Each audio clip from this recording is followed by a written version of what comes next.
Hello, as you heard, you are listening to 89.5 FM KCFV The Wave, diverse music for your diverse mind. I'm your host, DJ Gel, and at noon, we will have the news, the weather, and then after a short break, GameBabble Live, your video game news and information show here every week from Wednesday from noon to 3 p.m. on 89.5 FM KCFV The Wave.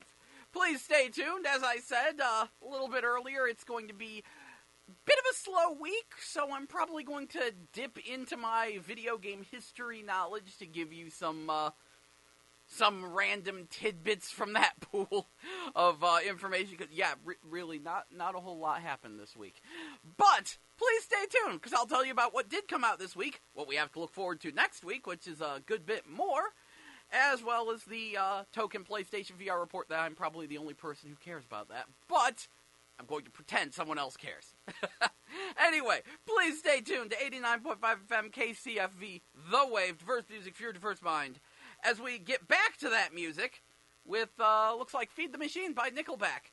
And, yeah, please stay tuned and hope you're around at noon. Thank you so much for listening. Ferguson News Break now. Currently, it is 64 degrees here on the campus of Florissant Valley Community College. I'm Jel with your noon news update. In local news, St. Louis Blues start their playoffs tonight. The St. Louis Blues are preparing to play the first game of the 2017 Stanley Cup playoffs tonight. The Blues will take on the Minnesota Wild at the Xcel Energy Center in St. Paul, Minnesota. The game is scheduled to start at 8:30. Senator Claire McCaskill has like 3 town halls today. Senator Claire McCaskill will spend the day speaking to constituents. The Democratic U.S. Senator has 3 town hall meetings scheduled for today. The first one is scheduled to take place at 9 this morning in Hillsborough, so you already missed that. She will then travel south to Sikeston for a noon town hall, so that should be going on right now, and before making her way to Fulton for a town hall meeting at 3 o'clock. And St. Louis called the best place to celebrate Easter. You may want to stay in town for Easter this year. Financial website WalletHub.com recently released its list of the best cities to celebrate Easter in, and St. Louis did very well. In fact, St. Louis was ranked number 1 on the list. We did it. If you haven't been following these, WalletHub.com called us not exactly the best place to own pets, not exactly the best place to open businesses, but we're an okay place for millennials, and apparently we're number 1 for Easter. Go St. Louis! National news! Let's get to that, which is less happy. But Russian President Vladimir Putin is meeting with Secretary of State Rex Tillerson after all. Tillerson is in Moscow for talks with the Russian foreign minister, but it had appeared that Putin would snub him. Tensions between the U.S. have been high since the U.S. launched a strike against an airbase in Syria following a chemical weapons attack there. White House Press Secretary Sean Spicer is telling the world, "I screwed up." He's referring to his comment at a briefing yesterday that even Hitler didn't use chemical weapons. He made the remark while talking about a chemical weapons attack in Syria. He told an event sponsored by the Newseum this morning that what he said was especially unacceptable during a Holy Week. And United Airlines chief executive is promising change after a video of a man being dragged from his airline seat went viral. Oscar Munoz tells ABC's Good Morning America that, quote, "This will never happen again on a United Airlines flight," unquote. The man was forcibly removed after refusing a demand to get off the plane to accommodate an airline employee. Despite harsh criticism over his initial reaction to the incident, Munoz says he has no intention of stepping down. And Alec Baldwin is slamming the publisher of his new book. The actor says on Facebook that his memoir, Nevertheless, which was released last week, contained typos and other errors. He claims HarperCollins failed to, quote, "do a proper and forensic edit," unquote. So far, the publisher is not commenting. Forensic edit. Okay. And now, the weather. Today, it is partly cloudy with a high of 75 and a low of 56. Tomorrow, still partly cloudy, but a high of 80 and a low of 61.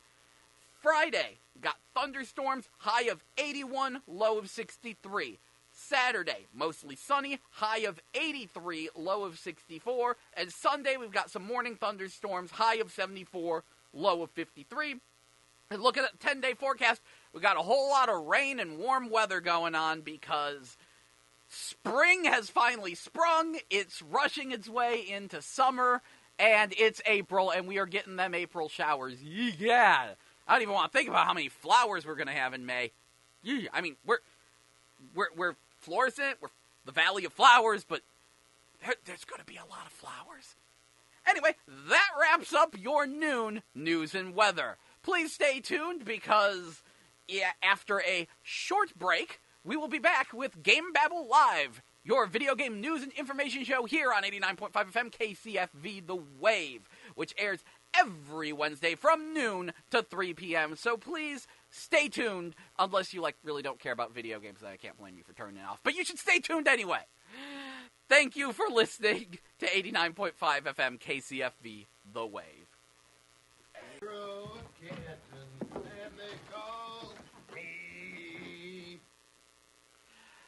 Hello and welcome back to GameBabble Live here on 89.5 FM KCFV The Wave, diverse music for your diverse mind. This is GameBabble Live, your video game news and information show, which airs every Wednesday from noon to 3 p.m. And we always like to start our show off with what new releases are this week, what new releases are going to be next week, and what anime is in theaters. So, this week on PlayStation 4, we got a game called Arrow, which is actually some kind of weird Rez-esque rail shooter music game. Like Rez-esque, but not. Kind of interested. I might need to pick that up. Also, Cosmic Star Heroine finally came out after all these years, and it's only $15. It's a retro pixel art RPG from the people who made Breath of Death 7 and Cthulhu Saves the World. They've been working on this thing for so many years. As in, the Penny Arcade report was still a thing back when they started this. There's also some indie RPG called Crawl, which is a dungeon crawler, except instead of playing the heroes, you play the monsters. Also, Eurofishing, Caro Blaster, which is the new game from the maker of Cave Story, Snow Moto Racing Freedom, if you really need some snowmobile racing, that's there. Starblood Arena for your PlayStation VR, probably one of the biggest releases this week. It's a Descent-style shooter where you're spinning around in 360 degrees in a pod-like spaceship. We'll talk about it later in the show. Stardew Valley Collector's Edition came out. The Sexy Brutale, which I still have no clue what that is. And Yooka-Laylee finally made it out in spite of all of the interesting controversy and actually some reports that it wasn't very good, but then other people say it is. We'll talk about that later in the show, too. Also, tomorrow, some game called Rolling Bob comes out for PS4, and then Flint Hook the day after that. On Xbox One, though, Xbox One also got Arrow, also got Crawl, also got Stardew Valley Collector's Edition, also got the Sexy Brutale, whatever that is, and it also got Yooka-Laylee. And the Wii U amazingly got a game. Or will get a game tomorrow. Pick-a-Pix Color. Not exactly the most exciting thing, but it's something. Which, by the way, I said we were getting our last Wii U game. I was wrong. Apparently, in May, there's going to be a special edition of Darksiders 1 coming to Wii U. And then, the Wii U and the PS3 are both getting the Cars 3 game in, June or July or something. So that's a thing. Let's see. PlayStation Vita got A Rose in the Twilight, Faerun, and Lichtspear. Actually, Lichtspear was released on PS4 as well. I wonder why that wasn't on my list. And, in 2 days, so Friday, Ray Gigant will come out for the Vita. And also tomorrow for the 3DS, you're getting Ascent of Kings, Bingo Collection, 15, Pick-a-Pix Color, and Scoopin' Birds. Whatever. More games on 3DS. Probably all downloads, it seems. Next week, though, PlayStation 4 will be getting ATV Renegades, Flint Hook, which I thought that was coming out Friday. This list. I get it from Game FAQs, okay? Full Throttle Remastered, which if you've never played that was a point-and-click adventure from LucasArts back on the PC many, many moons ago about, like, motorcyclers.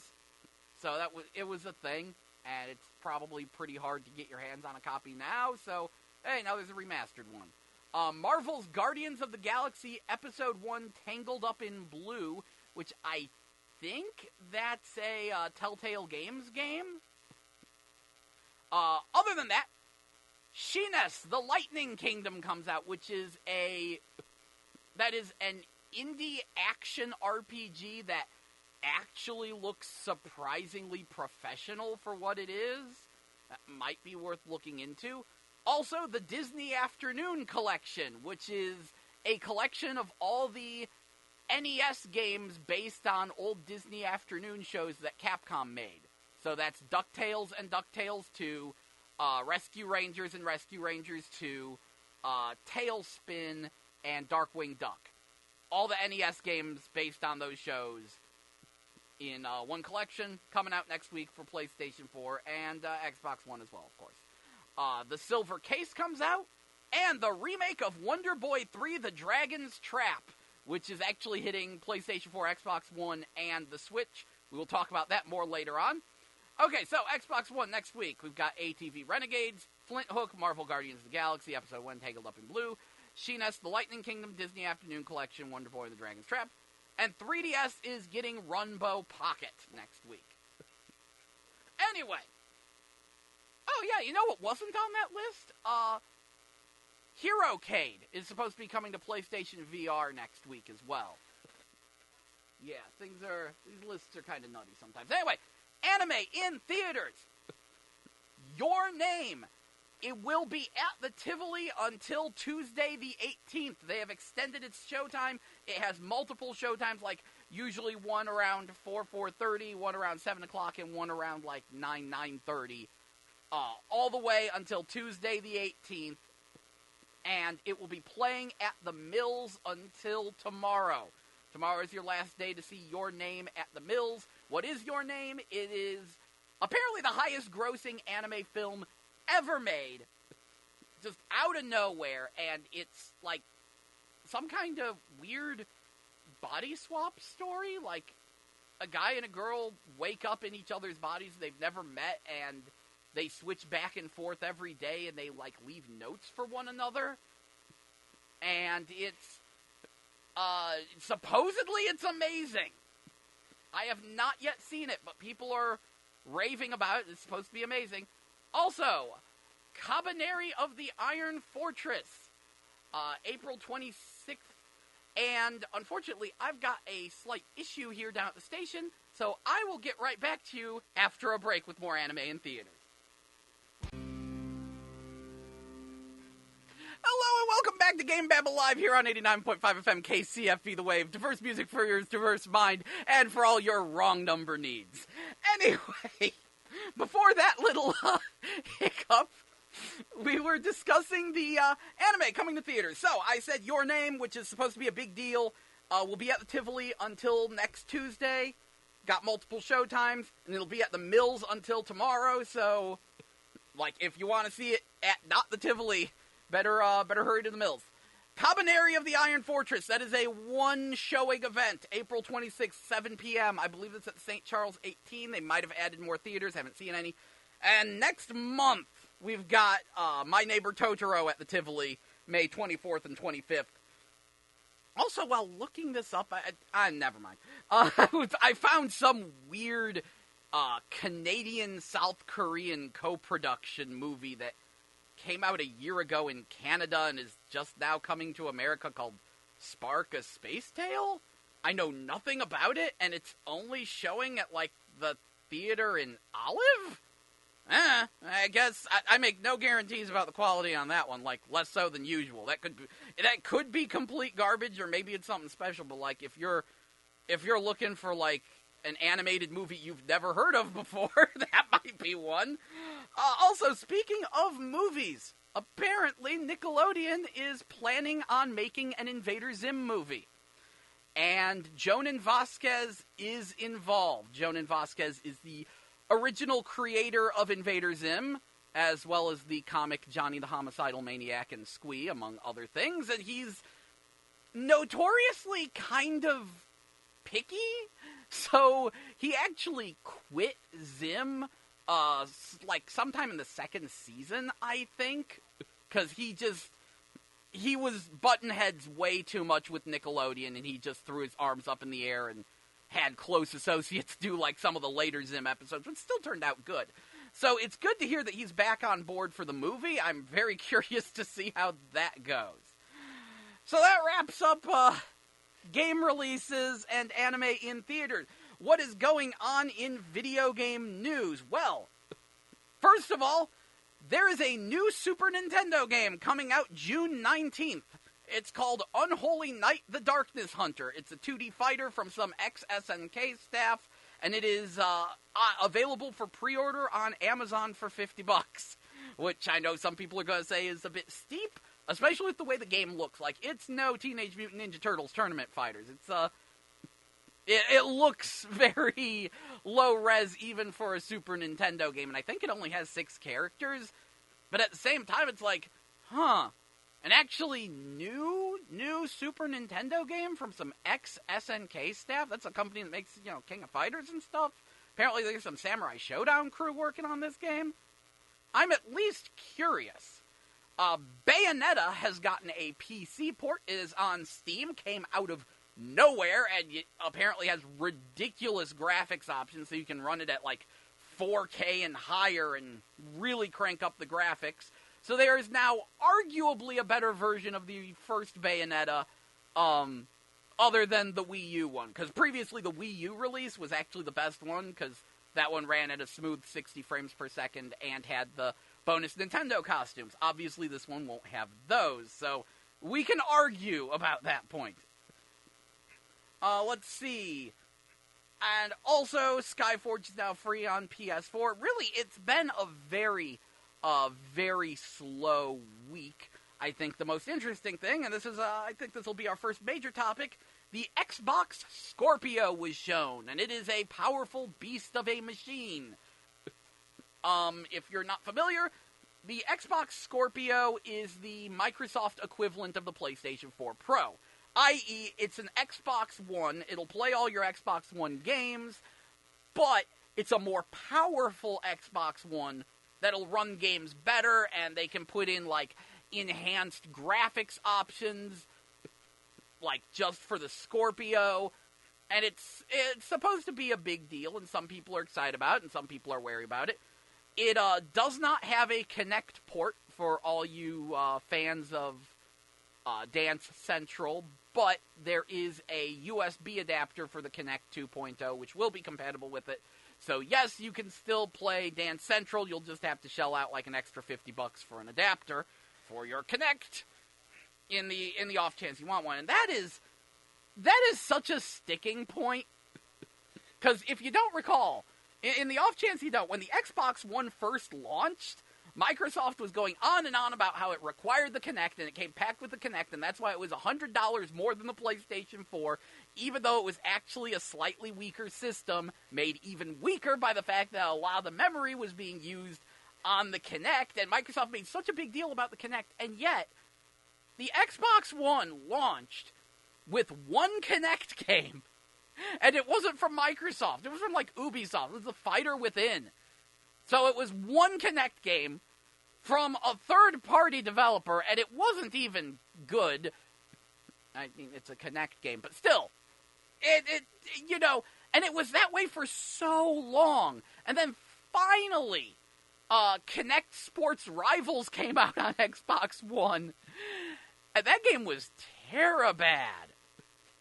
The only good part of Kinect Sports Rivals was the part where they scan your face, and, measuring the proportions of your face, it kinda sorta makes a cartoonier version of you. It was okay, that was kinda cool. Unfortunately, Kinect Sports Rivals was trash garbage. There's, no two ways around it. Like, it was actually inferior to the original Kinect Sports on the 360 and Kinect 1.0. It was an embarrassment. Like, it was one of the worst things. And then after that, there was Dance Central. There was a downloadable version of Dance Central. There's not a lot on the Xbox One's Kinect. And then eventually they made it not required, and the system no longer comes with it, and now they don't even have ports for it. And I totally understand that, but I do think it's funny that Microsoft tried to make such a big deal about the new Kinect for the Xbox One, and then, like, even when they were making such a big deal, they put in no effort on that thing. Like, none at all. Nothing came out that utilized that, and it was packed with the system. And I actually understand the logic behind it. Because back when everyone thought the Kinect was actually a thing that worked when it wasn't, well, I mean, it's an interesting piece of technology, it's just not a good controller. But, except for dancing games. It's good for dancing games. Give it that. But, when the original Kinect came out, a lot of people, in their delusional state of, the Kinect's the best thing ever, and getting caught up in the hype,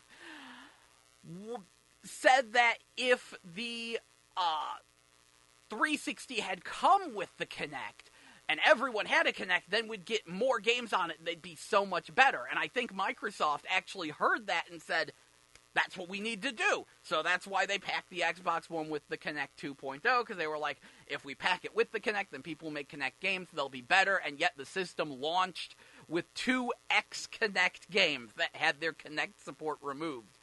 Rise, Son of Rome, and Crimson Dragon. Crimson Dragon had a little bit of Kinect support, but it was mostly completely retooled to remove it. And it's like, wow, you didn't care at all about that, did you? So I am amused by that. But getting past the Kinect that no one cares about except me for, like, 2 dancing games that are good. Rhythm Party on the 360 was really, really good. Utterly inspired. Darn shame that, like, never took off because, okay, Rhythm Party, I know I'm getting off topic, but Rhythm Party on 360 was so poorly advertised, Konami actually used my low-resolution videos to advertise the game. Because there was no way to preview, like, the DLC songs they released, so I made DLC preview videos. And Konami started using my videos to promote their stuff, because they were that bad at it. That poor game. That poor game. I wish there was some way I could play it on the Xbox One, but it's also not compatible with 360 Kinect games. Just, enough about the Kinect. Let's talk about the Scorpio, the thing people actually care about. You see, a lot of people are like, oh wow, it's more powerful than the PlayStation 4 Pro, so it's going to be super amazing, and games are going to look great, and I don't think it's going to help. As you heard from the game release list this week, there are I hate to divide people, but there are generally less games on the Xbox One than there are on PS4. In fact, let's count them down. According to this release list, we got 1, 2, 3, 4, 5, 6, 7, 8, 9, 10, 11. We got 11, 12, 13 games released on PS4 this week. How many came out on Xbox One? 1, 2, 3, 4, 5. 5. Less than half as many came out on the Xbox One as PlayStation 4, and none of those are exclusive. All the games that are on Xbox One are on PlayStation 4.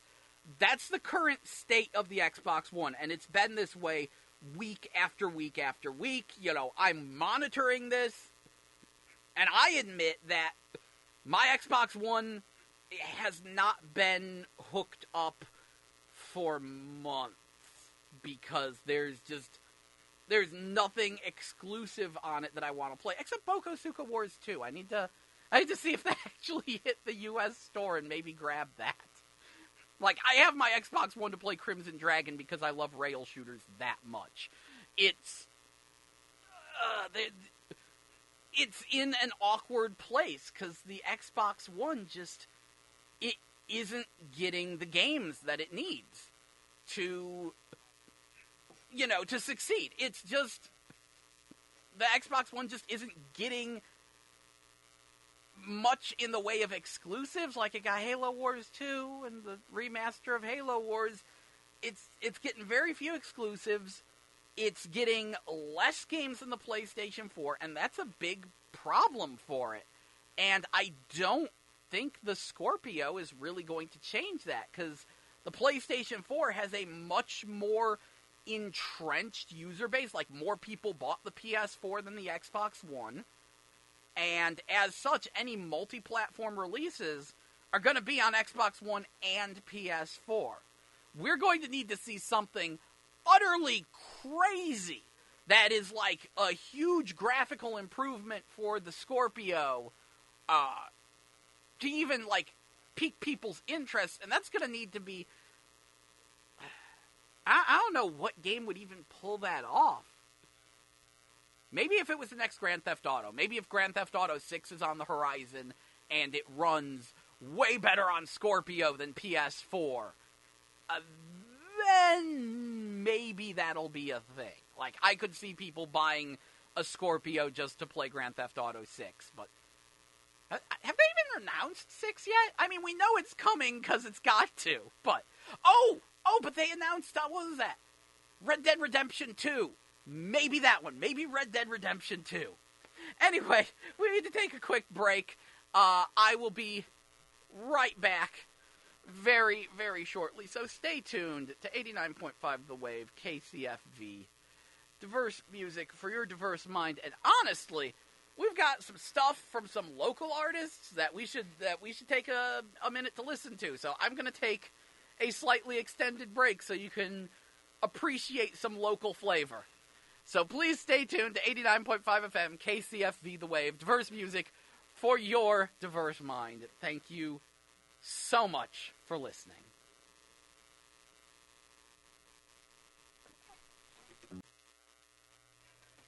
That was apparently Buggy by Lil Papar here on 89.5 FM KCFV The Wave. Diverse music for your diverse mind. Before the break, I was talking about the Xbox One Project Scorpio and the fact that the Xbox One is... I don't know how much a more powerful system is really going to help it, because it needs games. Looking at the specs, yeah, the Scorpio looks a bit meatier than the PlayStation 4 Pro. It looks like memory is going to be its biggest strength. Both the Xbox One and PS4 Pro have pretty much 8 gigs of RAM, and the Scorpio is going to have 12 gigs of RAM. So that's going to be its biggest strength. And it will actually play 4K Blu-rays, which is something that weirdly the PlayStation 4 Pro can't do. In fact, the Xbox One S can play 4K Blu-rays, but the PS4 Pro can't. PS4 Pro is weird. See, that's the thing, like... Before we go any further with the Xbox One Project Scorpio, I want to make one thing perfectly clear. I don't like the PlayStation 4 Pro either. That thing had a terrible launch. Like, when it came out, everyone had issues with it. Like, it wasn't compatible with certain 4K TVs. That was the thing. Like, before it was called the Pro, people were referring to it as the PS4K because they thought that was going to be the point. Except it doesn't play games in true 4K. It upscales them. It doesn't play 4K Blu-rays. It wasn't compatible with a lot of 4K TVs at launch, and then they released a patch that made it even less compatible. It had a really buggy launch. They fixed some of the problems, but there are still PlayStation 4 games that have compatibility issues with the Pro that just, they'll randomly lock up and stuff. And it's improved. They've put in things like boost mode, which lets even like non-PS4 Pro enhanced games take advantage of the greater hardware. But a lot of people were looking at it, and the upgrade for the Pro was so minor. People were scratching their heads, And a lot of people said, oh, they released it for the PlayStation VR. Like, that has been the running thing. Since it's not good for 4K gaming or 4K Blu-rays, people are just like, oh, obviously the PS4 Pro was released for the PlayStation VR because the regular PS4 just isn't powerful enough to properly do VR. That's obviously it. And so a lot of people have been wary about getting a PlayStation VR, even if they're interested, because they're like, oh, wait, I gotta buy a Pro, too. To which I can safely say, no, you don't. Because I did not buy a Pro. I'm not going to buy a Pro until I am absolutely positively forced to. And the only game that really needs a Pro is, I think, the VR version of Dirt Rally. Because that game looks fugly on a regular PS4. But everything else is fine. Like, okay, it'll run at a lower resolution. That's not too bad. Like, low resolution in VR looks a lot different than low resolution on a TV. Games kind of just look blurrier, and I'm kind of okay with that. See, you have to remember that the Sony has a quality control rule in place where all PlayStation VR games have to run at a smooth 60 FPS, even on a regular PS4. Like, you can't just be like, oh, well, it runs at 60 FPS on a Pro. No. It has to run at 60 on a regular PS4, and as such, you really don't need a Pro for the PlayStation VR. Very few games really take advantage of it. Like, it's annoying. It's like, wow, the PlayStation 4 Pro just shot the PlayStation VR in the foot because it was so bad, people just assumed that was the point of it. Like, yes, the Pro is more powerful. Yes, it will enhance the graphics on certain games, and on other games it'll make them run a bit better. But for me personally, it's not worth it to upgrade. Then again, I imported a Dragon Quest Heroes Special Edition PlayStation 4, so I have no. I like it too much. I have no incentive to trade it in for a Pro, especially considering how bad that launch was. And in general, I just don't like the idea of a half generation. Like, the PlayStation 4 is just picking up steam. It's just now really starting to get a good library of games, so people aren't going, where are all the games? It's finally hitting its stride, and then you're going to release the Pro and be like, hey, now that the PlayStation 4 is finally hitting its stride, buy it again, but slightly better. I don't like the idea of the half generation, especially with what was said about the Xbox Project Scorpio. Because when Microsoft released information on the Scorpio, one of the things they said was that compatibility with regular Xbox One games was holding them back. And that sets off all the alarm bells for me. Because, number one, does that mean you're planning some Scorpio-only games? Because that's the big fear, is that there will be games that will require a Pro or a Scorpio.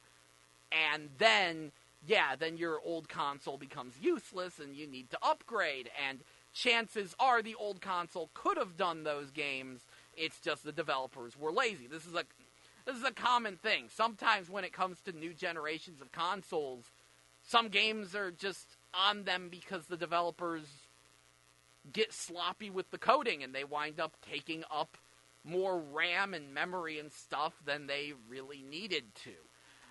More than that, more than that, though, the fact that they're saying that they're having trouble doing that, the Xbox One compatibility for the new Xbox One was holding them back, that concerns me, because it's like, so you have no intention of doing backwards compatibility in the future, even though the lack of backwards compatibility was one of the major things that hit the Xbox One in the foot, and the fact that you're finally doing 360 backwards compatibility slowly but surely is one of the things that that gives the Xbox One a lot more value. I wish that they could speed that up. In fact, I would go so far as to say that if the Scorpio had 100% or near 100% Xbox 360 backwards compatibility, I'd buy it. Because, like, if you could do, hey, I'll run your Xbox 360 games at a higher resolution and on a more durable system, I'd be on board with that. I'm still scared of when my, which 360 am I on? Is this my third or fourth 360? I forget, but I'm still afraid of when it breaks again. I have a lot of 360 games. I was really on board with that last generation. But it's such a... I don't like the idea of these upgraded consoles. I don't like the idea of a half generation. And I don't know how much the Scorpio is really gonna help Microsoft, considering, well, everything. Again, the Xbox One is kind of lacking in games. But there's an Xbox One exclusive that I did forget about. Well, kind of exclusive, because they're doing this thing where pretty much every Xbox One game can also be played on Windows 10, if you're willing to upgrade to that. But I totally forgot about the new Killer Instinct. That is the best thing on Xbox One. The best exclusive. Hands down, Microsoft should really be pushing and funding that game way harder than they are. The new Killer Instinct is kind of freaking amazing. It's super fast, super tight, crazy cast of characters. I love the way they revamped and improved the combo breaker system. It's good. The new Killer Instinct is super stupid good. It's like the number one reason to own an Xbox. That was I'm a Lady by Megan Trainor here on 89.5 FM KCFV The Wave. Diverse music for your diverse mind. And this is GameBabble Live, your video game news and information show here on 89.5 FM, which airs every Wednesday from noon to 3 p.m. Before the break, we covered the animes in theaters, which your name will be at the Mills until tomorrow, and at the Tivoli until next Tuesday. So that's the thing. Cabanera the Iron Fortress, 26th. And then, My Neighbor Totoro way later on. And there's... I don't know.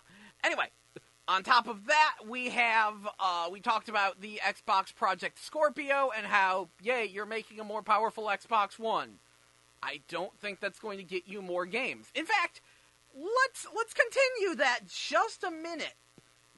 The reason why the Xbox One isn't getting more games than, as many or more games than the PlayStation 4 isn't because it's not powerful enough. Many of the PlayStation 4 games are not that, are not really fully taxing the system. I mean, other than, like, the first-party ones like Horizon Zero Dawn. Yes, that's pushing a PlayStation 4, but that's not coming to Xbox One anyway. No, like, a lot of it is, there's a lot of multi-platform stuff, especially for the big stuff, but, like, when it comes to the little indie games, Sony, I guess, is being super easy to deal with, and possibly too lenient, as, the infamous Life of Black Tiger and, Skylight Free Range 2 Guashjun, both proved. Not to mention Inner Kung Fu game. There's a couple pieces of garbage floating around the PlayStation Network. But for the most part, Sony's just being really easy to deal with for indie developers, and of course, Microsoft doesn't have the Japanese support at all. And though Japanese games don't have nearly the dominance they used to in previous console generations, they're still an important part of gaming. And yeah, again, most of the games coming out of Japan have been PS3 and Vita ports to PS4, so they're really not taxing the system, but it's still something more that gives the PlayStation 4 more games and thus more value. And I don't know how Microsoft's going to fix that, especially with all the friggin' exclusives they canceled. I mean, again, what happened to Scalebound? Anyway, though, Speaking of PlayStation 3 to PlayStation 4 ports, Yakuza Kiwami finally has a release date. If you're unfamiliar, this is a remake of the original Yakuza game for PlayStation 3 and 4. We're just getting the PlayStation 4 version, so that means it's going to look a lot like Yakuza 0. In fact, it looks like it's running on Yakuza 0's engine, which is not quite up to the quality that we, like, how do I put it? The Yakuza series has always been some of the best-looking games on their respective consoles, with the exception of 0 and Kiwami, because they're PS3 games being ported to PlayStation 4. Yakuza 6 is going to seriously blow some minds, but Yakuza Kiwami will be coming to America August 29th, and the amazing thing is that it's only going to be $30. Yeah, did not see that coming. It is, like, it's not just a reskin, it is a full-on remake. It's got some new features, and obviously a completely new translation, meaning it will be completely in Japanese with English subtitles this time. Time to hop in the time machine and talk about the dub. See, every single entry in the Yakuza series has been Japanese with English subtitles, with the one exception of Yakuza 1. And if you want to know why Yakuza never took off in America, even though it's huge in Japan as a fantastic game series, it was the dub of Yakuza 1. See, Yakuza 1 was back on PlayStation 2. And Sony had a quality control rule. Sony of America, anyway. Sony of America's quality control rule, one of them, was if a game has over a certain amount of dialogue, you must dub it. Now, you can have a Japanese audio track, but you gotta have a dub track. Which led to some hilarity with games like Chaos Wars, which have a legendarily awful dub because they know no one is going to listen to it. But Yakuza 1 was a very voice acting heavy game. So they had to put in dub audio, and they couldn't have Japanese voices because there was too much audio. There was no space on the disc. And just before Yakuza 1 came out, the writer of Yakuza went public with how much he hated the English dub. It was like, you ruined my story. This dub is awful. He just utterly trashed it, and it tanked Yakuza's sales. Because most normal people wouldn't care about Yakuza. A lot of the people who care about Yakuza are like super Japanese purists. And they're people who would really want to play the game in the original Japanese with English subtitles, especially because it's all based in Japan. Why not? So they were like, they really wanted Japanese audio, and they couldn't do that. They didn't really know about the quality control rules, and they're super purist. So a lot of them just said, screw the US release, I'm going to just import the Japanese one and not know what's going on, because apparently the dub is super bad. And as such, like, there was no word of mouth from them to everyone else about how great Yakuza 1 was. And I have to admit, I did the same thing, because I kept hearing the dub of Yakuza 1 was so bad. And I didn't pick it up until years later out of a bargain bin for $20, and then I felt like the biggest idiot in the universe. The dub was fantastic, and I hate dubs, but that dub was really, really good to the point where I actually kind of miss it. And, like, I was like, this is the terrible dub? Like, people still talk about how terrible that dub was, and I'm like, but it was good, and now I know why it's good. It had a star-studded cast. Well, relatively speaking, Goro Majima was voiced by Mark Hamill. Freaking Luke Skywalker / the Joker voiced Majima in that game. But that's not all. Nishiki was voiced by Michael Rosenbaum, who was Lex Luthor on Smallville. Eliza Dushku did the voice of Yumi Sawamura. We had like actual Hollywood actors showing up to do voices for Yakuza 1, and they all knocked it out of the park. And, yeah, like, what was it, Cam Clark and, what's the other guy? Nolan North, there he is. Cam Clark and Nolan North were there, too, for additional voices, because they have to be. Interestingly, no Steve Bloom. I do not see a Steve Bloom in here, but, yeah, it had, like, a legitimately like, good cast of voices. What is it? Robin Atkin Downs did, Kyohei Jingu, it says. You know, they had, like, actual actors doing the voices, and they did great. And it has gone down in history as just this super terabad dub that, you know, everyone should shun and literally ruined the Yakuza series. Because, thanks to that, Yakuza 2 didn't come to America until, like, 2 years after the original, when no one bought PlayStation 2 games. So that way it could be Japanese with English subtitles, because Sony relaxed their quality control policies. And because that sold so poorly, Yakuza 3 nearly didn't come to America until Sony, like, pretty much begged them, and even then, Sega did Yakuza 3 on a shoestring budget and had to cut out a bunch of content just to do the translation. Like, Yakuza, it did not get off on the right foot in America because of that weird quality control rule and the fact that they had to dub it.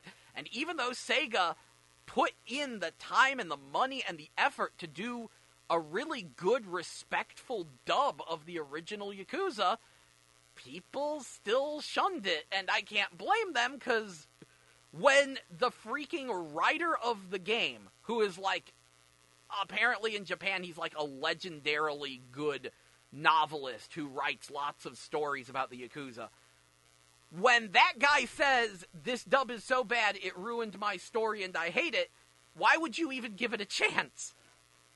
So good job, genius! Good freaking job. You ruined the whole series in America. Yeah, one interview, whole thing comes crumbling down. Thankfully, now it's getting a bit more fame and infamy from certain Let's Players talking about it and discussing how amazing the series is. And, yeah, now we're at a good point, because Yakuza 0 came out, and that is actually a prequel. And then we're going to get a remake of Yakuza 1, August 29th for $30, so that's amazing. And Yakuza 6 is slated to come to America. We will be getting Yakuza 6. The only problem is that we still don't have a boxed release of Yakuza 5. That is digital only and, like, full price and on PS3. Which is a shame, because I would love a physical copy of Yakuza 5, because that's the crazy one where halfway through the game you play as Kiryu's adopted daughter Haruka and get into dance battles and try to become an idol singer. Like, it has this entire rhythm game section just in the middle of this big dramatic crime drama. And it's crazy, too, because it does show, like, the dark, seedy underbelly of the idol world in Japan. Like, they did go there. There's a lot of weird stuff. Like, there's a scene when you're playing as Haruka where, like, you have to get through an autographing event and properly respond to creepy fans without pissing them off. You know, finding the right thing to say to the creepy fans that are, like, proposing to you to turn them away but not piss them off and keep them as fans. And it's like, wow, that's unexpected and weird. Neat. I happen to be a fan of unexpected and weird. So that's sort of what the deal is with Yakuza. I'm getting off topic and just talking about the whole series. But yeah. So now that we've got a prequel and a remake of the first game, it is becoming a good time, if you've ever been interested in the series, to take a peek and maybe hop on board. Admittedly, I haven't gotten too far into Yakuza 0. I've gotten distracted by a lot of things, and there's certainly parts of it where I'm like, this just isn't as good as Yakuza 5. But at the same time, the multiple style system is great, and Yakuza 0 lets you play as Majima. By the way, Majima is the breakout hit character of the series. He shows up repeatedly as a mid-boss. He's a guy in, like, almost a Hawaiian shirt with an eye patch who wields a knife and comes off as completely crazy, but he's, like, also super loyal and awesome. And, like, yeah, every game he's like, Kiryu, you're getting soft, fight me! And then you beat him up and he's like, okay, I'll do whatever you ask. And, like, you put him on the spot sometimes. I think that was Yakuza 4 where he... good times. Majima's a great character. It's great that he's playable in Zero. Which I need to get to him. One of the things I don't like about the Yakuza series is the fact that you have to play each character in order. I would like it so much more if I could pick which character I wanted to start with. Especially Yakuza 4, because I hate Akiyama.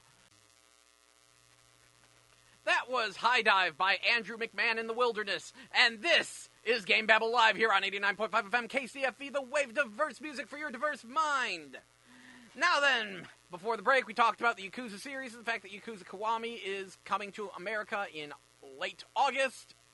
We talked about the Xbox Project Scorpio and how it's very nice and powerful, more powerful than a PlayStation 4 Pro, and at least it can play 4K Blu-ray discs, but don't think that's going to help the Xbox One, and spent a bit more time than I probably should have talking about why the Xbox One just isn't quite able to compete with the PlayStation 4. And again, that's coming from a rather objective-esque point of view. So, let's talk about something new. Let's talk about Yooka-Laylee, because that is out now, and the early reports were very interesting. A lot of people were saying it had major frame rate issues and that it didn't play very well. Like, people were very much acting like it was the next Mighty Number 9, but I've yet to find an actual explanation as to what was wrong. Most of the complaints were about the non-voice acting, which was based on Banjo-Kazooie. You know, Banjo-Kazooie, they just sort of spoke gibberish, and they did the same thing here, and it's like, yeah, they were keeping with that theme, and people are like, well, it's too annoying. And I'm wondering if maybe there's just too much talking. Like, sometimes we get a little carried away and put too much writing in our games that don't need it. And Banjo-Kazooie, I seem to recall, was pretty writing light, and Yooka-Laylee might have a bit more. I will admit the sound clips are not as tolerable as the ones from Banjo-Kazooie, but I have a hard time saying that the game is crap just because the gibberish talking sounds bad. Beyond that, I've heard people complain about the camera, but the camera doesn't seem that bad to me. Like, I'm not sure. It kind of just feels like people are complaining because it's a 3D platformer, rather than anything actually wrong with the game, other than the whole big controversy about them cutting JonTron's voice out of the game after that whole kerfluffle. I'd love it. Apparently, though, Digital Foundry did do a test with Yooka-Laylee to see what the frame rate was like, and it runs at a solid 30 on PlayStation 4, and as long as you have a clean boot of your Xbox One, it should run smoothly there as well, except when you have alpha effects like fire on screen and you're, like, looking, and you have, like, the camera up close to the fire. Apparently, though, they mentioned a weird hiccup with the Xbox One. If you leave it in sleep mode too long, it starts to have memory issues and you get more slowdown. Which, the Xbox One is not a system that likes to turn off. So, that is actually a little bit of an issue. Let's see. But yeah, that's what I'm hearing about Yooka-Laylee. But back to PlayStation 4. Hey, guess what? Skyforge is finally free. If you haven't heard, on one of my previous shows I mentioned that there was a free-to-play MMO coming to PlayStation 4 soon. It was called Skyforge, and I was like, oh, this is interesting. It's actually developed a lot in Russia, which never played any Russian MMOs. It's got an interesting concept where it's a weird sci-fi fantasy world where you play someone who just finds out they're immortal and sort of becomes a junior god in training to fight alien invaders. It's very weird. But it finally showed up on PlayStation 4 a couple weeks ago, but even though it's free to play, it wound up costing money. This was the thing both this and Paladins did, where they're free-to-play games, but they're like, oh, if you want early access, then spend like $50 on our free-to-play game. And I was like, no. Well, thankfully, while Paladins on PlayStation 4 is still pay-to-free-to-play, Skyforge is now actually free-to-play. And I grabbed it and gave it a shot, and I gotta say, I'm actually pretty impressed. Visually, it looks pretty nice. It runs relatively smoothly, a few hiccups here and there, but for the most part, pretty smooth. Better than a lot of the free-to-play MMOs they've put on PlayStation 4. And again, I'm playing on a regular PS4, not a Pro. Running pretty nice. And more importantly, the game is very console-y. Like, this thing was clearly designed to be on console. First, unlike, what was that game, Onigiri? Early on for PlayStation 4, there was a free-to-play anime MMO called Onigiri, and it worked in a really dumb way. Like, it was an action hack-and-slash MMO, but you used L2 and R2 to do your weak and strong attacks, because it was really designed to be played on computer, not on PS4. Yeah, Skyforge is a completely different deal. Like, it's, again, an action MMO, but they have it specifically set up so you're doing square, square, triangle combo chains to do different skills. And you have a move list that is very console-centric. It is like they really thought about their button layout. And my only beef is the fact that when I accidentally press R3 instead of L3, it causes issues. For some reason, they have this, like, screenshot factory thing set to R3, and your dash maneuver is set to L3. And the screenshot factory thing actually freezes time, and it lets you really mess with everything, but the game is still playing in the background while time is frozen on your screen. So, when you exit the screenshot factory, it has to reload, and you're taking damage, and it's kind of dumb when I accidentally do that. But aside from that, really well thought out button layout on this thing. Nice and actiony, good visuals, running fine. I don't know if I'd pay any money for it, but for a free-to-play, it's pretty nice. It's very instanced. It's a lot of the action is instance-based, and I'm hoping, I got a friend of mine to download it as well, and I'm hoping maybe we'll give it a spin tonight. Maybe I'll stream it, maybe I won't, not sure. But yeah, it was basically a, hey, new free-to-play game, go download, try the character creator. It certainly turned out better than APB Reloaded, which also came out like a week before as a free-to-play for PlayStation 4. And that game is unplayable. Like, I downloaded it to give it a chance, but no, it runs like a pile of garbage on a regular PlayStation 4. I doubt a Pro will help. Like, it's running less than 15 frames per second. It doesn't even look that good. Then again, what do I expect from the bloated mess that is APB All Points Bulletin? And now it's time for some history and lore. Do you even remember when APB All Points Bulletin was first revealed? You see, way back, last generation, early 360, a couple of guys who worked on Grand Theft Auto left Rockstar and created a game called Crackdown, which was like Grand Theft Auto, but with, like, super-powered police soldiers. And speaking personally, I thought, I don't like Crackdown, but I know a lot of people who really like the original Crackdown. It got a lot of exposure because it came with, like, the demo for Gears of War. Crackdown turned a lot of heads, people liked it, and after finishing Crackdown, that team went off and they said, you know what we're going to do? We're going to make Grand Theft Auto the MMORPG. It's going to be called APB, All Points Bulletin. It's going to have the most amazing character creation system. It's going to be super awesome. And they showed it at one E3, and my mind was blown. And I was like, I know my computer can't handle this, but it looks amazing. I can't wait to play it.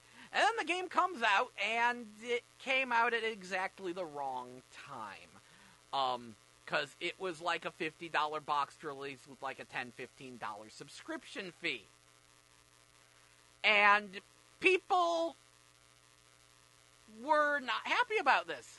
because this was right as free-to-play was really becoming a thing, and people were not cool with paying subscription fees for MMOs anymore, especially not paying $50 for a boxed release and then a subscription fee.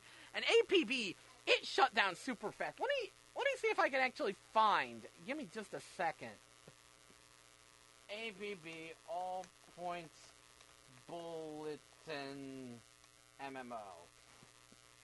Let's see if I can find anything on when did this close? Because I think this had like the shortest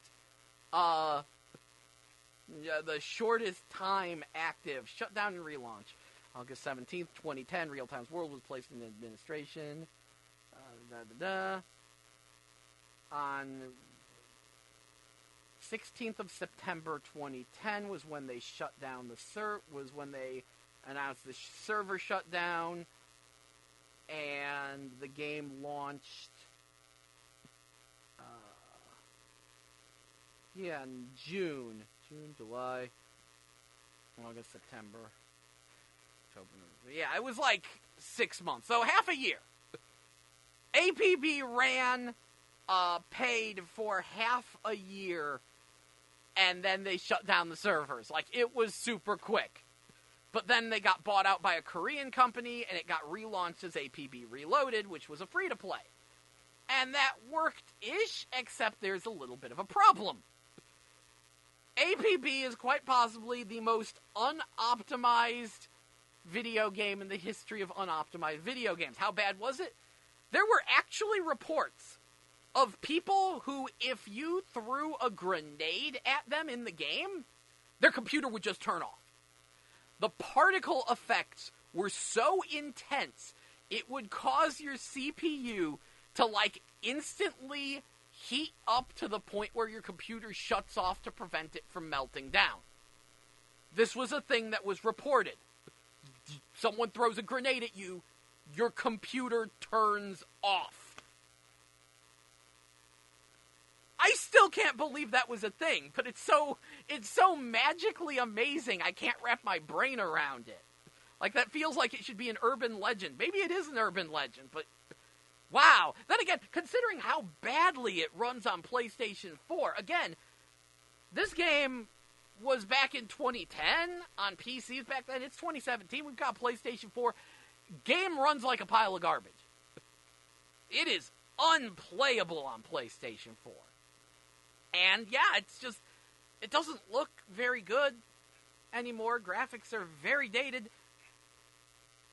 Skyforge looks a lot better. And yeah, just APB runs like garbage. I'm amazed that they even bothered to release on PlayStation 4. Apparently it's on Xbox One as well, is that right? Yeah. Oh, wow. Came out on Xbox One way longer ago. 3rd of June 2016. I can't imagine it running much better there. Hello and welcome back to GameBabble Live, your video game news and information source, here on 89.5 The Wave. KCFV, diverse music for your diverse mind. And now, I am going to attempt to explain the single most confusing thing in the history of gaming. Wonder Boy. Why? Well, believe it or not, there is a remake of Wonder Boy 3, The Dragon's Trap, coming to PC, PlayStation 4, Xbox One, and Nintendo Switch. That's right, there's going to be a new Switch game for download next week. That's actually looking really good. The remake looks amazing. It has high resolution, high definition 2D graphics. It's made... The original series creator was on board with it. It's being made by a French company. The art looks gorgeous. They're also throwing in a bonus female playable character if you want to play as Wonder Girl instead, even though it really doesn't matter because you spend most of the time in the game as monsters, and as such, they've expanded the last part of the game, so that way when you turn back into a human, you can, like, spend more time as a human. Because, like, the whole plot of the game is that you're, like, some guy, and you're fighting a dragon, and it turns you into a lizard man. And you turn into a whole bunch of different monster people before you get turned back to the normal. That's why it's the Dragon's Curse. And this is actually sort of a cult classic Sega Master System game. I personally have never played it, but I have friends who have played it and love it and talk about it. And the remake looks great, and what's super awesome about the remake is that at the push of a button, you can switch from the fancy new HD graphics to the original graphics, and between the fancy new remixed music and the original music. So you could do, like, old graphics, new music, new graphics, old music, which is probably what I'm going to do a lot. And it's at the push of a button, so if I'm not wowed by the remix, I can just switch back to the 8-bit Sega Master System music. But the Wonder Boy series is not a very well-known series, and it has the absolute most baffling naming convention in the history of baffling naming conventions. This is due to the fact that there's a very, very weird licensing arrangement with this. See, the game series is actually made by a small company called Westone, but Sega published the original one, and it, came out in arcades as Wonder Boy. And it was a game where were some guy in sort of a grass skirt throwing tomahawks at snails and things, and you ride on a skateboard that hatches out of an egg. If this sounds familiar, that's because while Sega owned the Wonder Boy name, Westone owned the Wonder Boy game, and they could let another company release Wonder Boy, but with a different name. As such, Hudson did an NES port of Wonder Boy, but they changed the main character to Takahashi Meijin, or Master Hudson, or Master Higgins as is known in America, and changed the title of the game to Adventure Island. Yes, Wonder Boy 1 was Adventure Island. But after that, a whole series of games based on Wonder Boy 1 that is completely unrelated to Wonder Boy was released. The Adventure Island series, after the first one, is no longer related to Wonder Boy. Now, the Wonder Boy series continued, and it started to get more like platformer RPG-ish. And at the same time, it started to get some really weird names. Like, the next one was Wonder Boy in Monsterland. That was the second game in the series. Then, the third game in the series was Wonder Boy 3, The Monster's Lair, which was followed by Wonder Boy 3, The Dragon's Trap, which is the game that got remade. Wait, hang on, what? And then, you're gonna love this. This is the best title for a video game ever. And by best title, I mean, how does this even work? After the two Wonder Boy 3s comes Wonder Boy 5 Monster World 3. That's a title for a game. Someone thought that made sense. And then that was followed by Monster World 4, which didn't get a US release until it was re-released as the Monster World Collection on Xbox 360 on the Xbox Live Arcade. And Monster World 4 is interesting because that one actually has a female lead named Asha who looks very Shantae-esque, and that game was kind of Shantae-esque, so a lot of people thought there was a relation, but no, the creator of the Shantae series, Matt Bozon, actually did not play that game until after the first Shantae came out, because he didn't know about it because it didn't come to America. So, okay, we're already dealing with the most ridiculous naming conventions ever with Wonder Boy 5 Monster World 3 and 2 Wonder Boy 3s. The naming is completely broken. So, can the naming get worse? Oh, absolutely. So, I will say this is not the first time that Wonder Boy 3 Dragon's Curse had an option to play as a female character, because in Brazil, they changed all the characters to characters from some Brazilian comic called Monica. And there's a bunch of, they changed a bunch of the Wonder Boy games into Monica games. So that happened, but then you have the TurboGrafx games.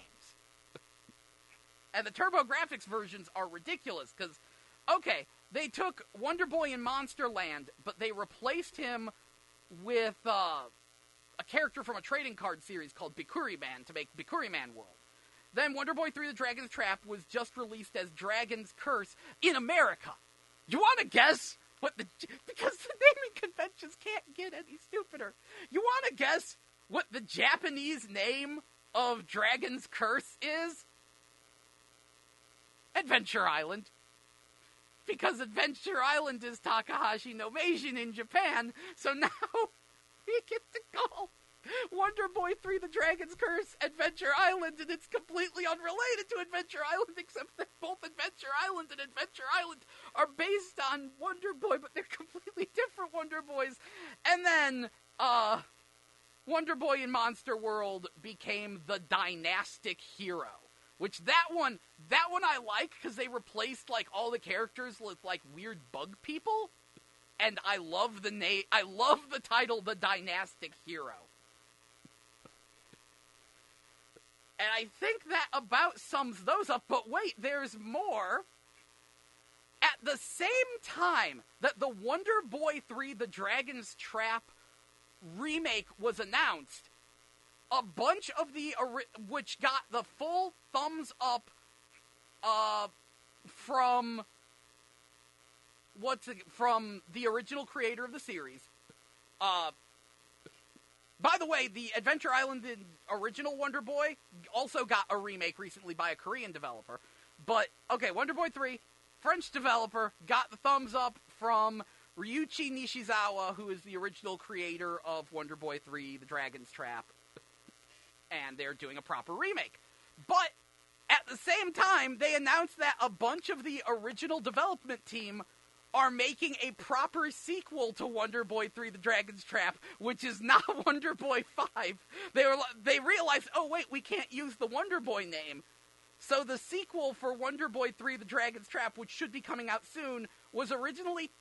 Oh man. No, it was originally a completely unrelated but similar game called Flying Hamster 2, which then got renamed to Monster Boy and the Wizard of Booze, which now is renamed to Monster Boy and the Cursed Kingdom. It does not look as good as Wonder Boy 3 The Dragon's Trap, but it's still high-res 2D, and what's going to matter a lot more is the sound, because, oh egad, the soundtrack has the biggest names in Japanese video game composing in it. The soundtrack is apparently being composed by, number one, Yuzo Koshiro. That's the person who did Streets of Rage and ActRaiser and, like, a lot of really good video game music. Yeah, Yuzo Koshiro's in there. Motoi Sakuraba, who does the Tales of and Star Ocean and Valkyrie Profile series. And Michiru Yamane, who does the Castlevania series. Along with Keiki Kobayashi, Takeshi Yanagawa, and Haruka Shimotsuki, who I don't know anything about them. But Yuzo Koshiro, Motoi Sakuraba, and Michiru Yamane are all doing music for Monster Boy and the Cursed Kingdom, the sequel to Wonder Boy 3 Dragon's Curse, a.k.a. Adventure Island, which isn't Adventure Island. This naming convention is amazing! How does this work? The series broke. Please fix. I knew it had a legacy. I just only now looked it up and tried to make sense of this amazing legacy. Can I say my favorite name again? Wonder Boy 5 Monster World 3. How do you let a name like that happen? At what point do you look at that name and say, maybe we shouldn't? Now, Wonder Boy 5 Monster World 3, the sequel to Wonder Boy 3, because there's two Wonder Boy 3. Oh, I love it.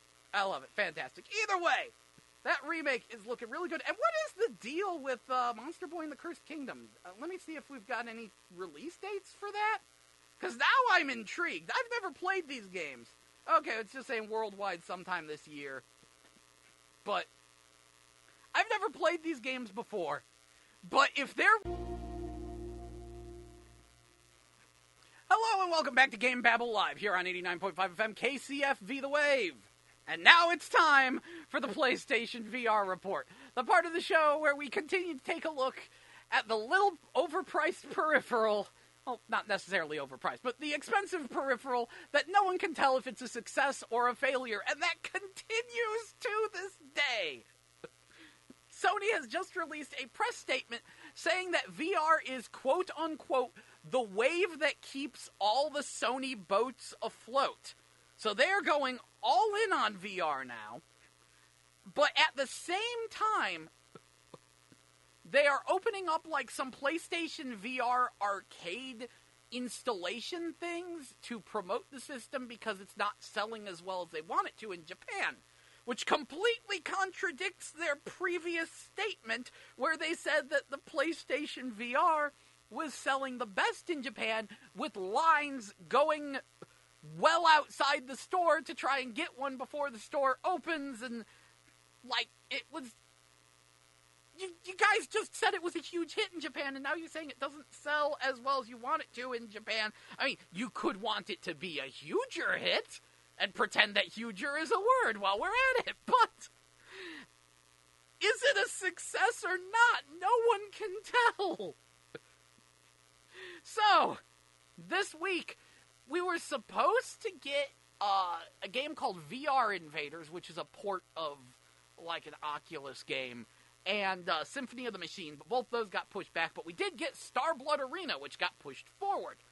Starblood Arena is the first, like, boxed PlayStation VR release we've gotten since, like, Eagle Flight. It's been a few months since we've actually gotten one in box, and the idea behind it is basically, it is a combination of Descent and Overwatch is kind of the way people are describing it, and that's a good way to describe it.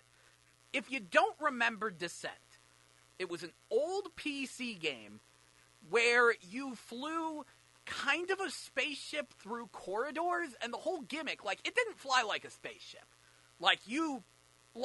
Because spaceships usually have, like, thrusters that keep you moving forward. That didn't happen here. You only moved forward when you pressed forward, but the whole shtick of Descent was that it was a game where you could spin in all 360 degrees while you went through these corridors.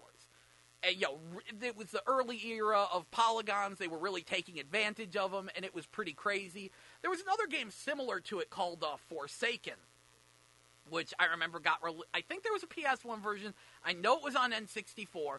So you had Descent and Forsaken, and they were really unique games, and we haven't seen anything really like them since, and now here's Starblood Arena, which is a very multiplayer-focused, goofy, character-centric take on that as, well, an arena shooter. And it turned out really nice. I think it's kind of funny, because there's a bunch of people who are like, what makes this different from Eve Valkyrie? It's like, it's a completely different game. Like, yes, both are you're in a cockpit flying a spaceship, except I wouldn't really call the spaceships in Starblood Arena spaceships. They're more pods, I guess? I don't know what you'd call them. The difference is, Eve Valkyrie, it's actually a flight sim. You're constantly flying forward and managing your thrust and stuff like that, and you're in these big, open, space arenas. Whereas Starblood Arena, you are in small, tight, confined spaces, and you're in this pod that's always floating there, but only moves forward when you press forward. Either way, VR does enhance the experience quite well because of the head-tracking-based aiming, and when you're spinning around in 360 degrees trying to shoot at enemies, head-tracking-based aiming definitely helps. It's very nice. I like that it's cartoony. There's definitely a hint of we want to be Guardians of the Galaxy in there, especially because it has an all-licensed rock soundtrack, which I was not expecting, and, like, just the main girl's coat is, like, identical to Star-Lord's and stuff like that, but it's pretty neat. It has a wide variety of different characters with different ships with different loadouts. Good array of arenas. It's got, like, 12 arenas. It has a single-player campaign mode that is sorely lacking in story. And it has online, and you can do team versus. It has a football mode that is surprisingly non-garbage. I usually hate football modes in these games, but here it was okay. But The best part is, number one, it has a co-op horde mode.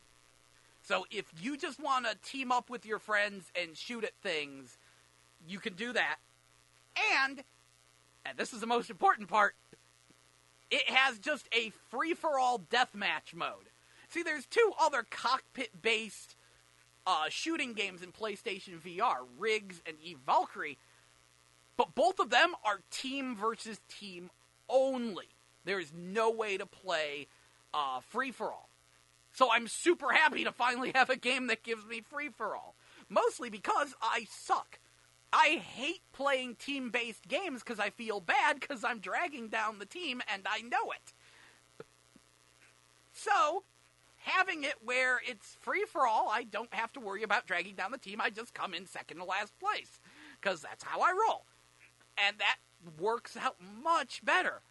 Unfortunately, while it does have single-player content, it's very reliant on the multiplayer, and my experience with it yesterday was not good.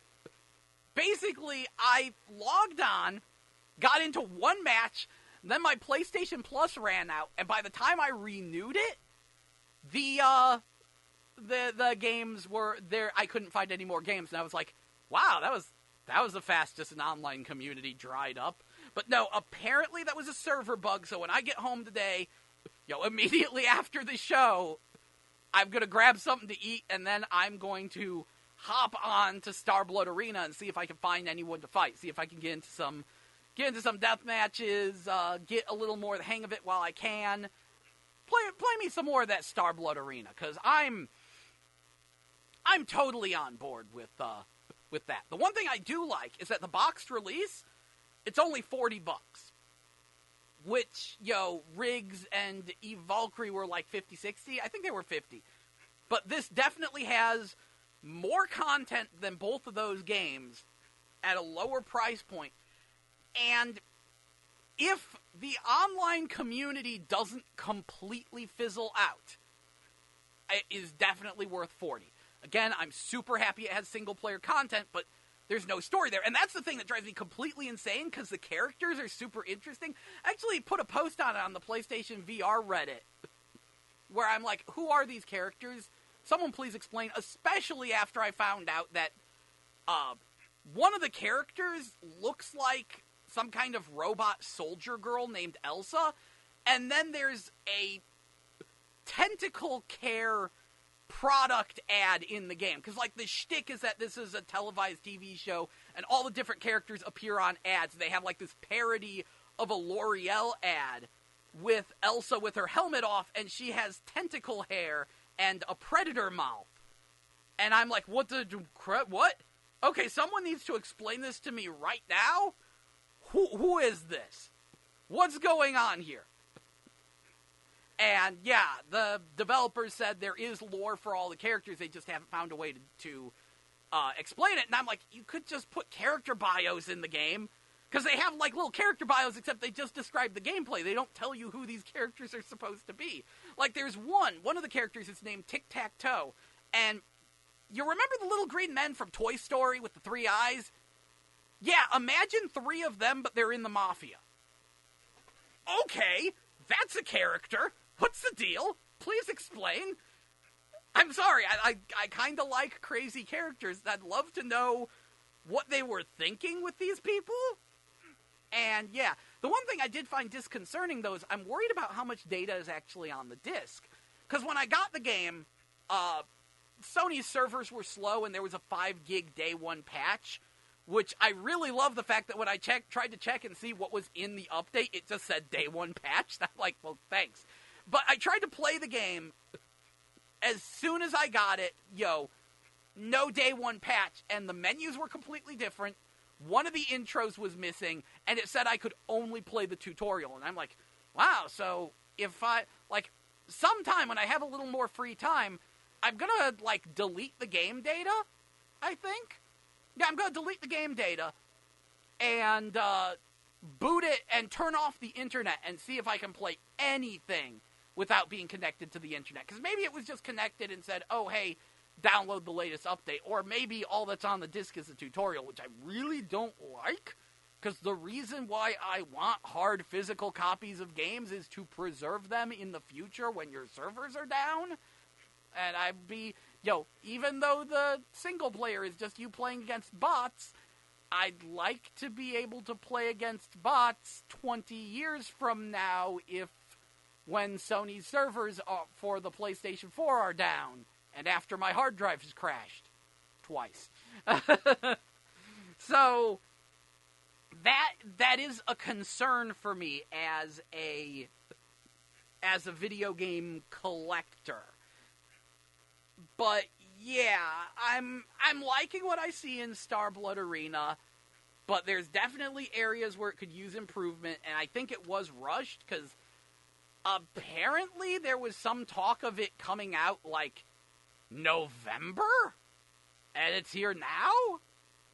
It feels pretty complete aside from the single player and like a few little bits of polish. Like, okay, it does a loot box thing in there, a loot crate, but where you just get random items, but you just pay in-game money. You do not pay real money, you just pay in-game money. But it doesn't tell you what the things are for. Like, one time it just said, you got formal attire, and I'm like, okay, what's that for? Come to find out, it was a paint scheme for Tic-Tac-Toe's ship.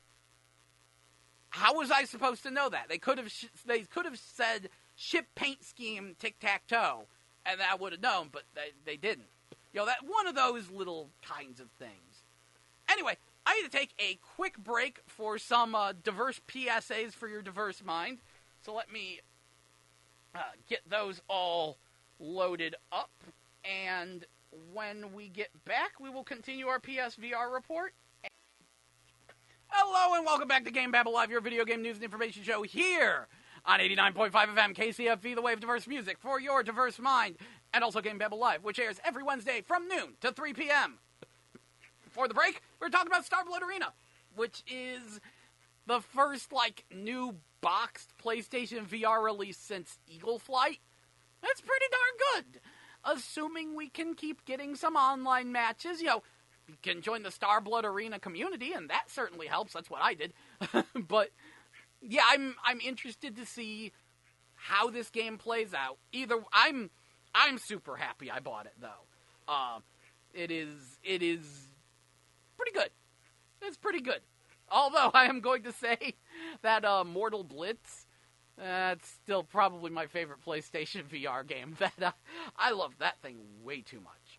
Anyway, I already mentioned Symphony of the Machine got pushed back. That's going to be on the 25th.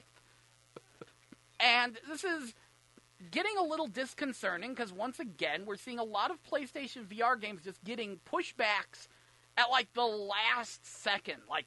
The trailer for Symphony of the Machine said that it would be out the 11th, so that's kind of surprising.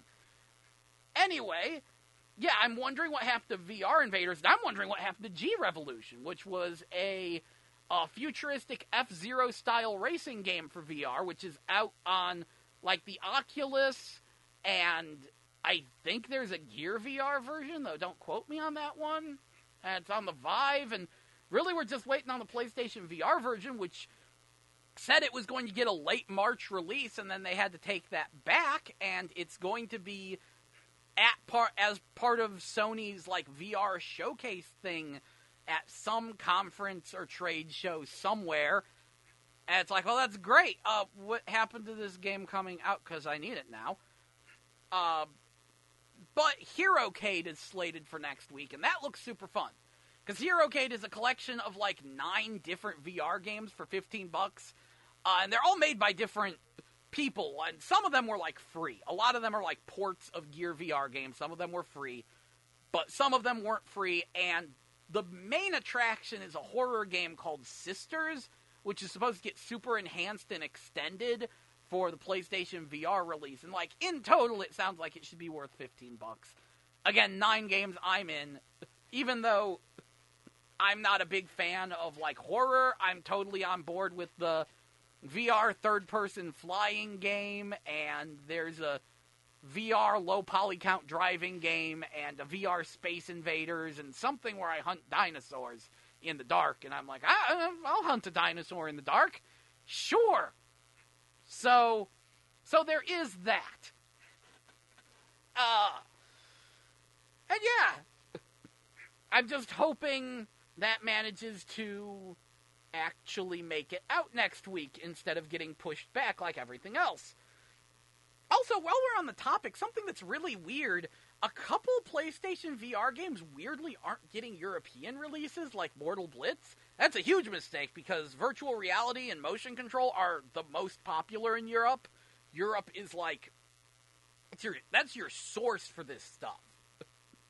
Like, the original virtual reality pods from 1991, those came from Cambridge. Those are from the UK. So you really want to get these things out there, and they the most embarrassing thing. Sony of Europe released a trailer for a bunch of paid VR videos that they're putting up, and like one of them is like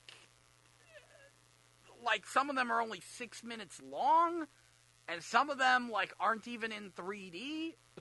And one of those actually came to the US store. There's this thing called Virry VR, VIRRY VR. And everyone is screaming, "Oh, egad, don't buy it." Why? Because it's just some 360-degree wildlife footage, completely uninteractive and not even in 3D. And purportedly even poorly stitched together, too, for the 360 effect. And they're charging $10 for it. If you want something like that, you know what you do? You download YouTube. There is a PlayStation VR version of YouTube, and you can watch 360 videos and 360 3D videos for free.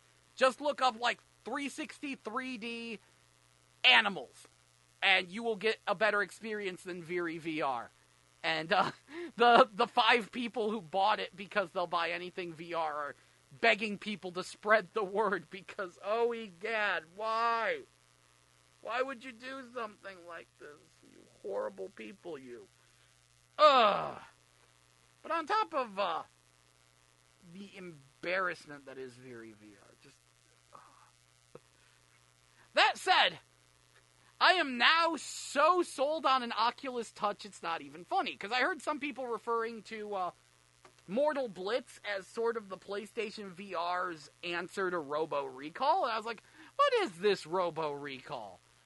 And there was a video on YouTube, and I'm like, oh, I wish I had a super powerful PC and $600. So I wish I had $2,000, because that looks amazing. Apparently Robo Recall is like the pack-in for the Oculus Touch, and it is kind of a rail shooter where you're fighting robots, but it takes advantage of the Oculus Touch to detect when you're, like, how your hand is moving, so you can pick up and throw objects. And, like, I saw a guy pull out a gun, shoot a robot with it, throw the gun at the robot's head, it bounces off the robot's head, he catches it in midair and shoots another robot with the gun. And I was like, oh, I can't believe that. And then you could actually just pick up objects and start beating robots with them and tear the robots limb from limb and throw the limbs at another robot. And I'm like, this looks amazing. And like, and it also helps me understand the Oculus Touch controller. Because I saw that controller and I'm like, I don't get it. But the Oculus Touch is actually a pretty clever workaround for the old VR gloves. Because the idea behind the Oculus Touch is that it's this thing you strap into the middle of your hand, and then when your fingers touch it, it detects that finger as closed.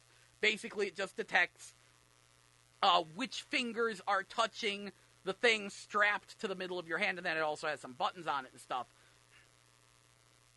And that's actually really clever, because when you look at it, I mean, you can move your fingers apart a bit, but you don't actually have that much individual finger maneuverability. I mean, you do. Obviously, you won't be able to make shadow puppets with the Oculus Touch, but in terms of, like, a simpler solution, yeah, just detecting if your finger is down or up is kind of enough. I think. I'd love to actually get a chance to try it out, but that's gonna be a bit. But yeah, that's actually a pretty clever solution. But at the same time, it makes me realize kind of a hitch in the VR thing. And that's the fact that, well, VR technology is still advancing and advancing fast. The Oculus Touch is actually a new development, and it looks really impressive. And I'd feel really dumb if I bought an Oculus Rift only for them to come out with this thing. I think you could just buy the controllers, but still. And, like, I hear the Vive has recently been redesigned so it's less bulky and prices are dropping on these things.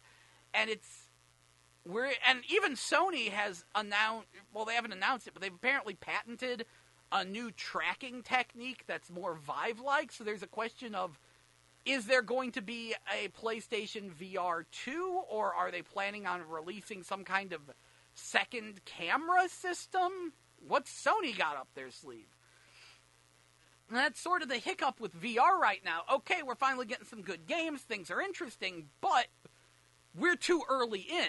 There's still room for improvement, and it's good that people are adopting VR and getting into it early, because that gives developers incentive to improve VR and explore VR and produce more games for you to explore in virtual reality. That's good. That's very, very good. But, at the same time, there's not enough people adopting it, and it's kind of stupid to adopt it this early unless you really, really like to sink your teeth into new technology when it's way too new. It makes a lot more sense to wait a year or two and see how this technology evolves and grows and where the price actually levels out at. And then people might actually hop on board with it once we've really solved a lot of the problems, like with motion sickness and how exactly we want our tracking to work and so on. But if everyone waits, then VR runs the risk of being abandoned early. And, like, we see a lot of people just sort of blowing it off and saying, I don't think VR adds enough to the gaming experience. And to them, they need to go look up that video of that guy playing Robo Recall. It's one of the first results on YouTube. Just watch some people playing Robo Recall, and then you'll say, oh, that's the point of VR. I get it now. But that's the problem. It's like, if people don't adopt it, then no one makes games, then VR gets abandoned and it doesn't get to realize its full potential. But at the same time, it is kind of stupid to adopt VR this early because it is still in its early phases and evolving rapidly, so it makes way more sense to wait.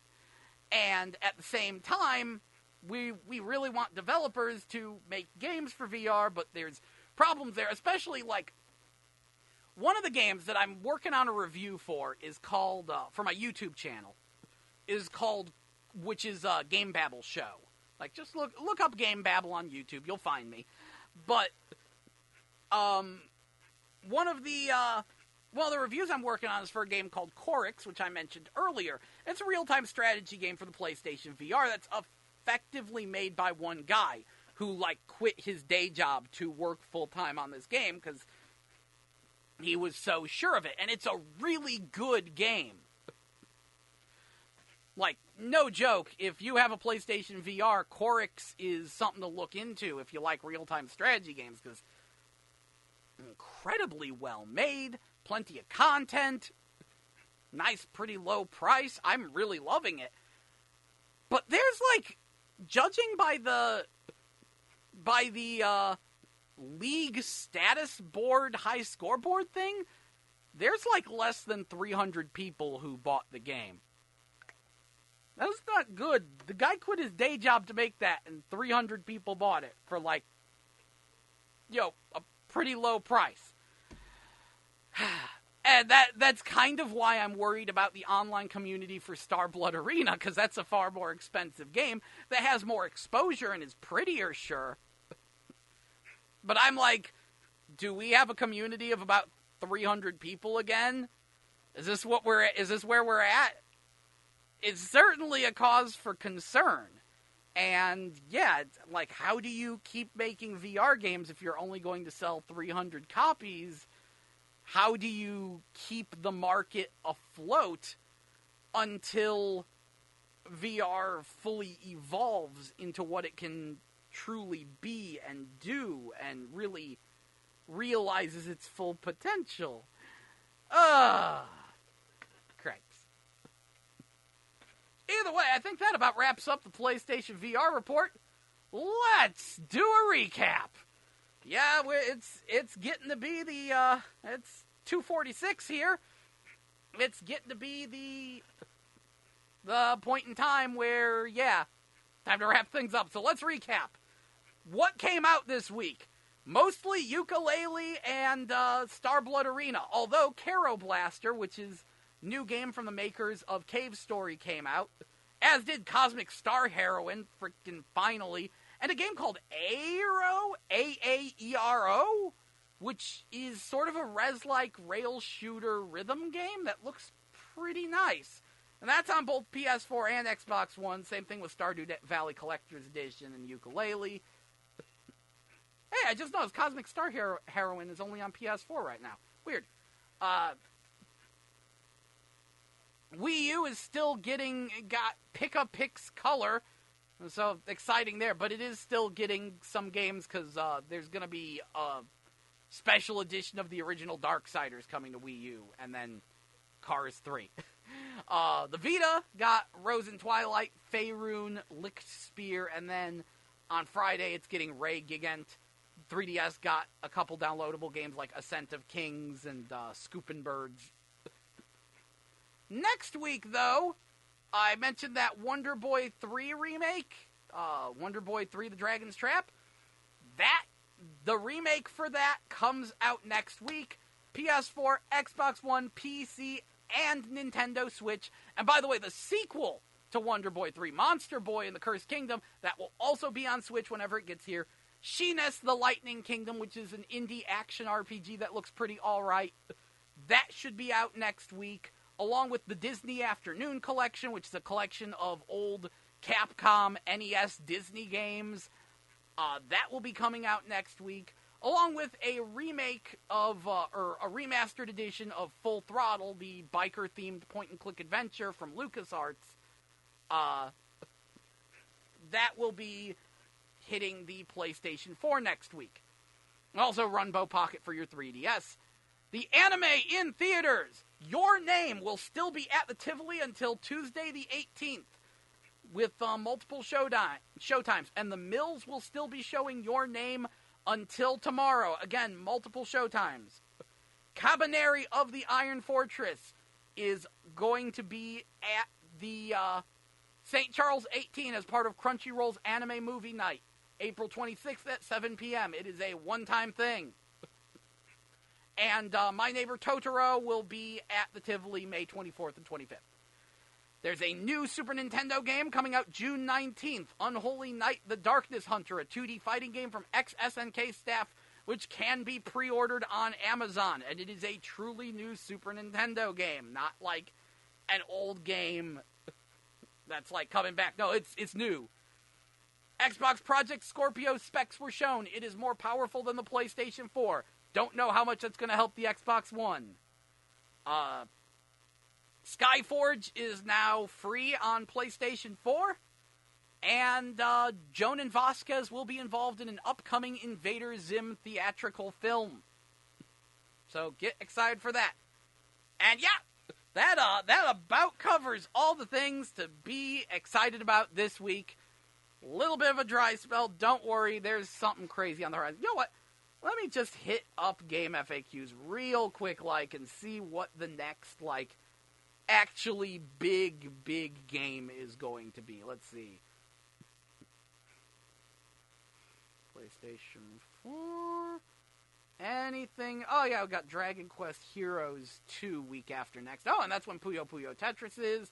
Sniper Ghost Warrior 3. Did that get pushed back or something? Siberia 3. Interesting. Yeah, it's looking like week after next is going to be at least relatively interesting. What's going on the Xbox One? Let's pull this up real quick, like Lock's Quest, Siberia 3, Sniper Ghost Warrior 3, and again, 2 weeks. Alright! Yeah. And then in May, there's Flat Out 4, Total Insanity. So yeah, I do believe that concludes our show for the week. Thank you so much for tuning in to GameBabble Live here on 89.5 FM KCFV The Wave. Please tune in next Wednesday, again, from noon to 3 p.m. And if you can't get enough game babbling, check us out on YouTube. By us, I mean me. Well, sometimes I do streams with friends.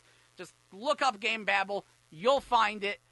Fair warning, though I've been trying to cut back on swearing in my actual reviews, I make no guarantees about the streams. My friends can be wildly offensive. So you have been warned. But, you look up GameBabble on YouTube, and you will find me. Hopefully soonish I can get out a review of Corix, though I make no guarantees because I'm going to be super busy this weekend. But yeah. Thank you so much for listening to GameBabble Live, and please come back again. Once again, thank you for listening, and now it's time for more diverse music for your diverse mind.